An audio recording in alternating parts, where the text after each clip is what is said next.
Hello, Inbound Flops. I'm Zach, not Kyle, or Zach for short, and today it's time to unpack the absolute behemoth known as Star Guardian 2022. Again, welcome to part 2, where we'll discuss the second round of skins, the queer baiting in the characters of this event, the Wild Rift in Legends of Runeterra situation, the visual novel, and the client crashing shenanigans. We have a lot to cover, so we're just gonna get started. But before we get into that, make sure to follow me on all my socials to stay up to date with me and everything I'm doing. My Instagram is at ZachNotKyle, and my Twitter is at ZachNotKyle Inc. And make sure you subscribe to this channel. Over 70% of my viewers, unfortunately, are not subscribed, so you should probably think about doing that. And with all of that out of the way, let's talk about more gems.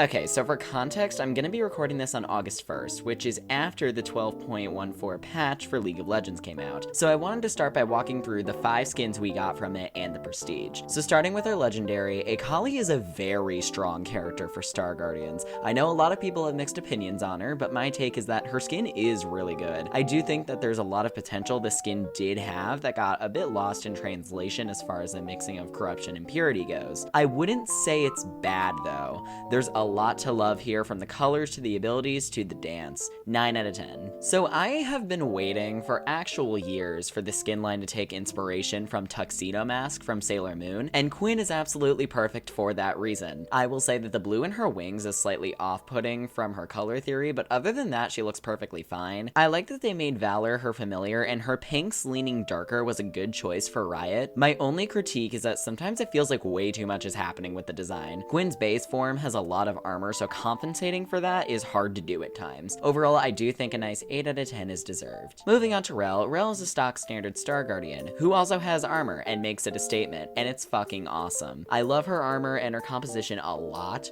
Her horse is well put together, and her colors are really nice. I do think Rell is the start of a glaring problem though, being that it doesn't feel like the gem colors matter anymore. The purple Guardians are typically older Guardians, and Rell is fairly young. Sona also has this issue to a lesser degree, which we talked about in my last part, go watch it, but Rell's is a little bit more obvious. However, she still does work well, and the purple is a nice color for her, so 8 out of 10. Moving on to Taliyah. Taliyah is the hair that everyone thinks Star Guardian Lux has in her splash. Also, that skin needs an updated one. Taliyah's splash is quite funny actually. It looks like her and her companion are discussing what the hell is in front of them, but onto the blocking and the colors. It's really good. I think Taliyah would work in any color gem you could give her, especially pink and yellow, so the pink ensemble was great. Does this make Taliyah the 6th pink Star Guardian? Yes, but at least it fits. It'll be a nice 9 out of 10. Also, something to mention, I think Taliyah's treatment this season is incredible, and I'm glad everyone's really liking her right now. The Sessions playlist with her and Fiddle is my favorite LOL music since KDA. Nicely done. And now on to our villain skin for this round. Morgana is the baddest bitch to ever grace the skin line, and the best villain you could pick. Holy fuck. This is a great neon subversion of the Star Guardian universe. I love that Morgana is the ultimate villain made to be the principal of the school the Star Guardians all attend. Morgana has absolutely opened the doors for more of these villains to exist, and I think some of the Star Guardians would be great Nemesis characters if they didn't already have skins, like Syndra and Quinn. Also, while we talk about the Star Nemesis characters,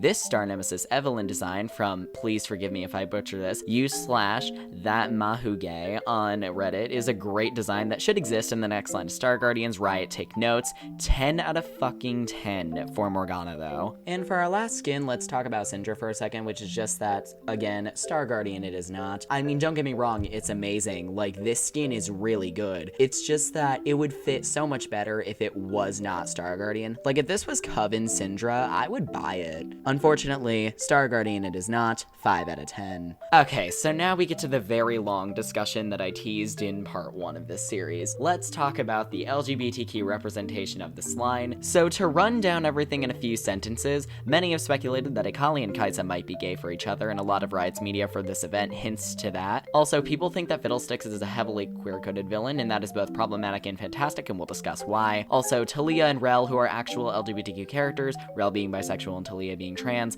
are getting some pushback. Also, there's headcanon that Ezreal and Echo fucked, so let's just go for it. So here's my take on all of it. I will say this, all of my assumptions are prior to reading the visual novel. I'll be doing a dissection of the full visual novel novel in part 3 of this series, so stay tuned. So starting with Akali and Kaisa, I mostly wanted to save this until part 3 because I hear there's a lot to talk about when it comes to them specifically in that visual novel. So Akali and Kaisa being gay for each other would make this story really well executed as a friends to enemies to lovers scenario. The storyline of Kaisa and Akali's fractured relationship leading to their downfalls and eventual rekindling is perfect, and I will talk about it more in part 3, don't worry. About the Echo and Ezreal thing, I'm cool with it, but like, can we stop trying to make Ezreal and Lux happen if this is actually true? You could not have picked worse characters to put in a heterosexual relationship. Lux, who everyone speculates to be a lesbian anyway, and Ezreal, who's canonically in a hookup scenario with Echo. Like, Riot, I'm gonna need y'all to do some backtracking if lore is so disposable as you say. So now let's get to the two biggest discussions around this entire event. So, Fiddlesticks and Harp. So on Fiddlesticks, I think it may be slightly problematic upon first viewing, but also, Harp is the person trapped in Fiddlesticks, and to my knowledge, if they stuck with Fiddle's lore here, Harp is non-binary. Also, Jared Rosen, the writer of Fiddlesticks, has explicitly said that Fiddlesticks is a non-gendered character, so if Fiddlesticks is agender, then this is completely fine. Also, they are fully written to be a campy villain. Fiddle and Talia are dancing to Hyperpop in the event trailer. Like, if anything, they have him from the Powerpuff Girls energy, and it's great. The reason this could even be a bad thing in the first place is because of the fact that many aspects of feminine men have been villainized in the media for decades. Scar from The Lion King is rumored to be gay and acts fairly feminine in his ways. Him from the Powerpuff Girls, who we just mentioned, is a villain. Ursula from The Little Mermaid, inspired by a drag queen. All of these things do push a harmful message that queer people are weird, off-putting, and awful, which is why the campiness of Star Guardian Fiddlesticks does seem off at first. But this is where Harp's identity is so important. Harp feels like a nod to people who are non-binary or lean into their masculine or feminine ideals. Harp's gender is a highly discussed topic, and it's kind of the perfect thing for Fiddlesticks as a villain, an agender character. But on the for real besties, why are we arguing over the gender of demented hay bales? Like, are we that out of things to talk about? So this is going to tie into the next person I'm going to talk about as well, but Riot can't really say that Harp or Fiddle are non-binary. There are so many countries that will go as far as to harm the employees of Riot who live in those countries and literally kill and torture them because of supporting what would be classified as gay propaganda in that country. Like, that is how harmful saying these things is, and it's really sad. So to anyone pushing extremely hard to make these characters anything other than cisgender, I'm with you, and I want them to be expressed in that way. The problem is, they can't be yet. So many people could be harmed. The other thing I'll mention is that blaming China is pretty dumb because so many countries have problems with queerphobia, and blaming China over their restrictions is a bad argument to make. Have you seen the US, like, especially recently? Have you seen Middle Eastern countries? Have you seen Poland, Britain in the past few years? How about various European nations? It is so close-minded to say it is China's fault. It's not. They are part to blame though, but it's not just them, it's the world in general. Even revealing just one character could set off so many bad things, and we really, really need to hope that things can change. And this segues very nicely into Talia. So Talia is finally becoming more recognized as a transgender character after years of queerbaiting, and I'm very excited. Like the candy corn situation, which we will talk about after I insert a couple clips, and some of her posted dialogue is really pushing towards it. I think Riot is slightly trying to say Talia is trans and wanting us to think Talia is definitely a trans character, but is scared to completely confirm it because of the implications of making a character transgender for so many of their employees, as we just discussed. So TD Skyen actually has a great discussion on it in his ranking of all of the Star Guardians, so here's that conversation cut down for time, and I'll pop in between this clip to explain one of the situations. So for those who don't know the story, the people who started coming up with the character got together, like a writer, just a game designer, artist, got together and talked about, okay, what do we want this character to be? And one of the ideas that they pitched with each other and sort of agreed on was, what if we made Talia the first trans character in the game? Like, what if we made a character who was specifically supposed to be transgender? But somewhere along the development process, it got dropped. Like, somewhere along the development process, someone made the decision, like, this would be too hard to get through. Like, management is never gonna go for it. Management is never gonna, like, they're never gonna want to do it. So, like, it's just sort of quietly got dropped. And it didn't really become part of the character. It never became, it has never been a canonical part of the character, right? And they knew that if they insisted that she had to be trans, they might not get to make the character at all. So, fast forward to the release of characters like Nico for example, and like other characters that have voice lines that interact with Talia, other stories about Talia, and people start to notice, hey, Nico has like this voice line that implies that Talia underwent some sort of change, like that she changed as a person. And like her stories have these little, like nothing explicit, never ever something explicit, but just like these little hints, these little pokes that are sort of a little bit like, oh, okay, like trans people start to pick up on this, especially because they know what this coding looks like. We can't say it outright. We can't confirm it. The best we can do is a little bit of queer baiting, but we would like for you to think about her like that. And that comes to a head with Star Guardian Talia. In the visual novel, for example, Talia mentions multiple times that how, like, when she's not wearing the Star Guardian outfit, she's like, she wears hoodies, she likes to wear big baggy clothes, she kind of doesn't feel at home in the clothes that she's wearing or the body that she has, which is like, that is very, very transcoded. Like, that's a lot of trans girls are like nodding along to that and go, yeah, no, yeah, I get it, girl. I fully understand.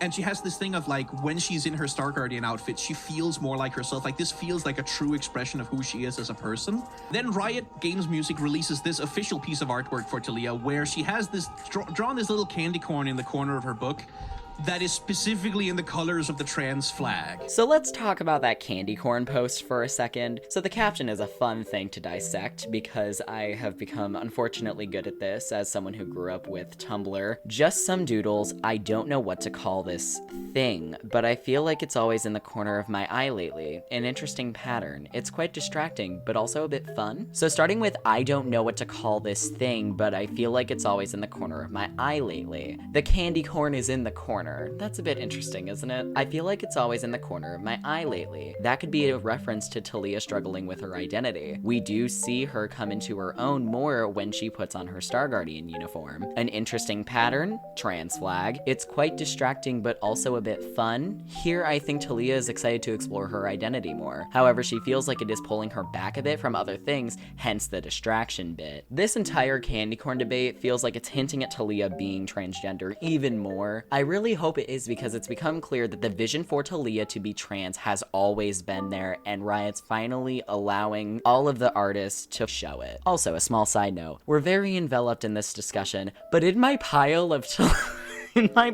Talia is trans evidence. Why is Fiddlesticks twerking in the top of the page? I will never recover from this. This is my favorite thing I've ever found. I will be setting this to my Discord profile for months. So what it seems to be is that the writers and the artists and the actual people who do the creative work internally at Riot are like, no, yeah, we think of her as fully trans as well. Like, this is a trans character. We want her to be seen as a trans character. We think of her as a trans character, but they just aren't allowed to confirm it. They aren't allowed to say it out loud. And on that note, thank you so much TB Skyn for letting me use those clips to help prove this video's point a little better. It is appreciated. Now, moving on from all of that, now we need to talk about the Wild Rift drama, because it keeps getting worse. So Wild Rift had their own event for Star Guardian as well, but all of their skins they had were exclusive to Wild Rift, being Senna, Seraphine, Orianna, and Redeemed Xayah and Rakan. Why is this bad? Because Seraphine and Redeemed Xayah and Rakan specifically have been requested for literal years. Making them Wild Rift exclusives was such a slap in the face from Riot. You don't take your biggest skin line and hide it behind a mobile game. Senna and Orianna also had their fair share of pushback, with Senna mostly being because of the fact that her last skin and Prestige were not received the best. Neither was Project. And Orianna was also not the most well received because of Orbiana being kind of a slap in the face in some fans' eyes. And I understand wanting to make money off a mobile product and needing a good marketing ploy for it, but like, come on, this was the wrong line to do it with. After this, Riot hinted at the Star Guardians making an appearance in LOL PC, and everyone quite liked that, except they kind of said they might do it maybe if they wanna. The only time I think Riot has had backlash this heavy with Wild Rift were 4 instances, being Battle Academia, Akshan, and Poppy, which was fairly understandable because of the whole Sentinels of Light disaster, Psychic Detective Senna, which was an absolutely amazing skin that unfortunately finally gave us Eclipse Senna, and Crystal Rose Lux as well, which a lot of Lux fans were really pushing for that skin over Porcelain because Porcelain was a bit of a mess. And finally, Unbound Thresh, which is still my most viewed video on my channel. And even then, this drama completely demolishes those in scale. But for real, Riot, stop giving Senna all of her good skins in Wild Rift. Thank you. And since I did want to include them, let's talk about our Wild Rift dolls. Starting with Seraphine, her splash art is funny as shit. Seraphine is fully singing and working with happy-go-lucky music, and her companions in the splash are just imagine a fight with these Exploud-looking motherfuckers. It's so one-sided. Seraphine is more of a true yellow guardian, unlike Nico, which makes me happy. Her energy is phenomenal, and I love her entire concept. Her, I definitely cut my own hair, but I think it looks good anyway. The vibe is amazing. Her design is truly perfect and kind of the embodiment of the happy-go-lucky Star Guardian. 10 out of fucking 10. Now moving on to Orianna. I think Orianna is really good. Her concept of the first star giving her life is really good one to go off of, and also excuses a problem with Senna that we'll talk about. I liked her vlog where she's dancing and then pretends to clean. We really ate well over in Wild Rift, didn't we? I think the only critique I would give her is that she isn't in LOL PC. Like, literally, you could have given this over Orianna and so many people would be happy. 10 out of 10. Now Senna. I really love her here. She's bold, she brash, she takes out the trash. Also, the fucking smut comic that she reads has me rolling on the ground anytime it's brought up. Her design has the unfortunate flaw of proportion problems. Senna in her base form is a definite adult. Senna from Star Guardian is supposed to not be that. She's younger, yet her proportions are adult-sized. It's a small flaw that can be fixed not so easily. That's the only issue. So I give her a 9 out of 10 because of it being more of a design problem rather than something that's easily fixable. Now, I won't say much about Xayah and Rakan except that they are good reimaginings to their original corrupted counterparts. Also, why they can't make them into Mythic Chromas beats me. And while we're here, let's talk about Gwen for a second. Gwen is also a really good skin, and at first I couldn't tell if she was corrupted or not. And to be honest, I kind of like that mixture that's going on. Her colors are really well done, and I really wish we had this skin in-game. I mean, that's how I feel about literally all of them, but Gwen especially really felt entwined with different characters, and I really would have loved to see it. Absolute 10 out of 10 for this design. Now let's really get into the client during this event, because oh hot damn, this a mess. I would now like to present you with the current timeline of client Whoopsie Daisies, which is the unofficial official name that I'm going to give this, and will update in part 3 accordingly. So starting on July 14th, Riot releases the skins after their release time by almost 15 minutes, and the past bundles released after some of the mainline skins did, which was a little bit weird and felt like something really went wrong. The funny thing is, I have tweeted so many times during all of these, and in this situation, I tweeted at League of Legends, I know you guys did not just forget to put the skins, orbs, and pass in the shop. July 20th, all queues were disabled due to issues. Don't know what happened here, it was just kind of a mess and they were down for literal hours and no one could queue. July 21st, many matches were ending in loss prevented for about 2 days, which started on July 20th and ended on the 21st. July 22nd, the Chapter 2 free rewards are bugged and were not given out to players. July 24th, NA Clash is completely down for hours, which I tweeted, what is happening with Clash? We are all stuck in queue and it took 23 minutes to get in. Is it being extended or is a hotfix happening? And then the funnier parts. This is where having meta commentary is so fun. I tweeted, bruh, my friend ordered food, and if that food arrives from DoorDash before Riot fixes Clash, I'm gonna howl laughing. And then I tweeted, the servers fixed right when the food showed up. Holy shite.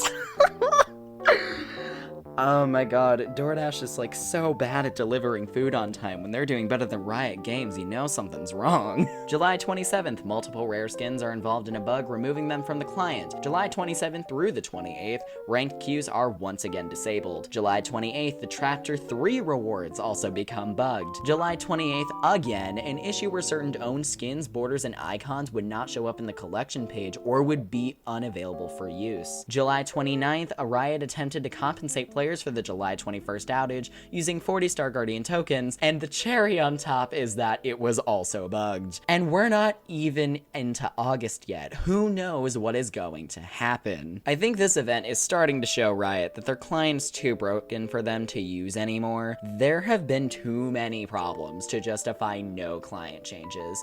it looked more like Wild Rift's client and ran better, that would go so far. However, as someone who is only a design student and not a coding aficionado, I will not talk about how that would work. Just Riot needs to work on this because it's going to bite them in the ass even harder if they keep this shit up. So because this video is getting really long, some other random rapid fire things, the pass grinding is getting way too obscene. The Syndra and Echo Procedures being in the same shop for 2k tokens each is the dumbest shit I've ever seen Riot pull. The Crumbas in the shop are some of the best I've ever seen, and Neon Inferno needs to fix the pass issues or it's going to be blasted. So, in conclusion, Star Guardians are so powerful that they can break an entire internet fanbase and game client. I think Riot really needs to get their shit together before this gets even worse for them, which I think they can do, it's just whether or not they'll act on it. The best course of action for them is to implement the Wild Rift skins, fix up the client to handle all of the problems going on, and to do better with pass grind, which the last bit should be happening soon. And finally, in the last part of the series, I'm going to discuss the visual novel and its storytelling as someone who's currently working on a light novel,